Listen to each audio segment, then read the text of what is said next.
man, I know what I'm supposed to say, but I just like get tripped up.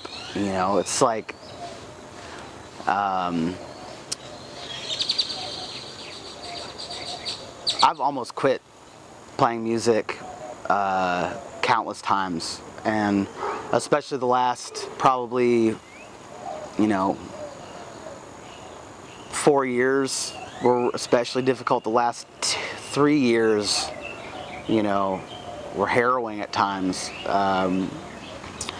And the thing that always made me keep on doing it were these friends and fans of mine that just really cared about whether or not I kept on doing it.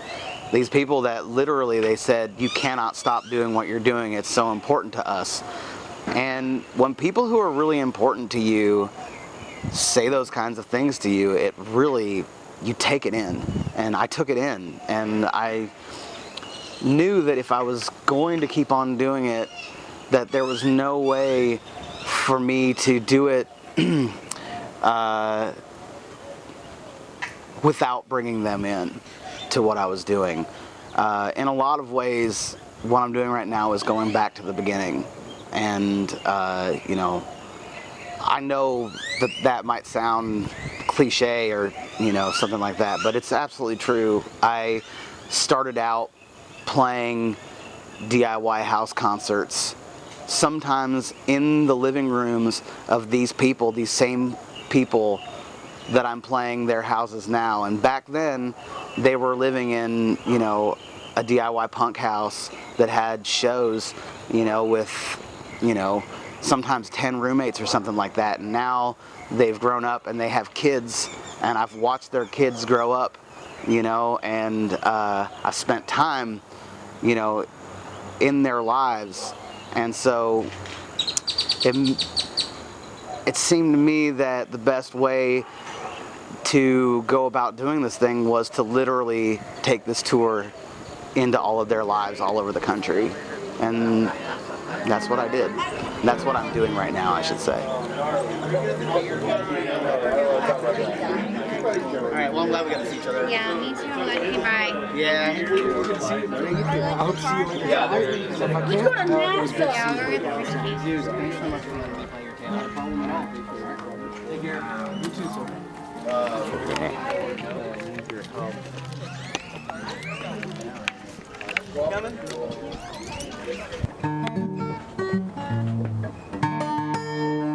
Is it going? Yeah.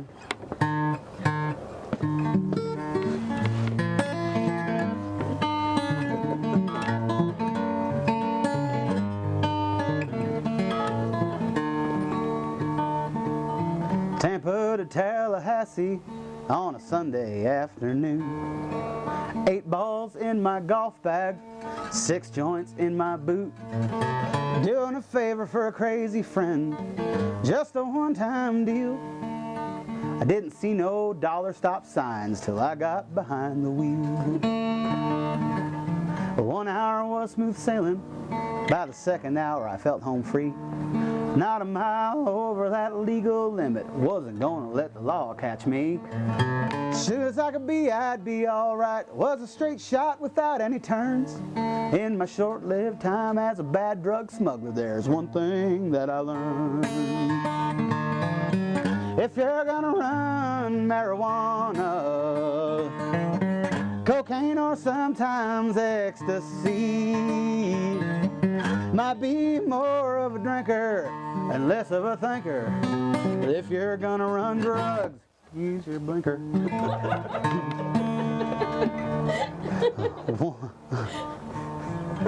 About 20 miles from freedom, there was a bobtail going too slow.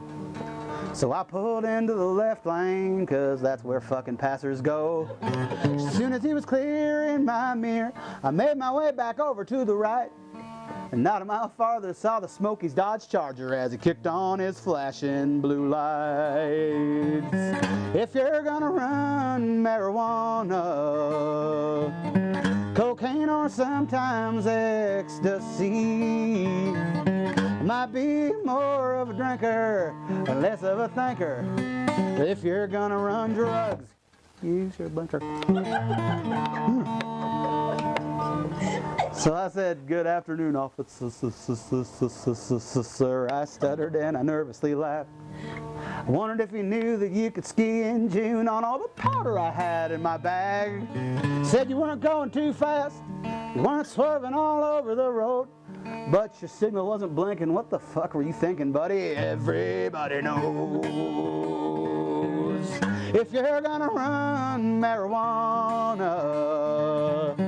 cocaine, or sometimes ecstasy, might be more of a drinker and less of a thinker. But if you're gonna run drugs, use your blinker. Oh, if you're gonna run drugs, use your blinker.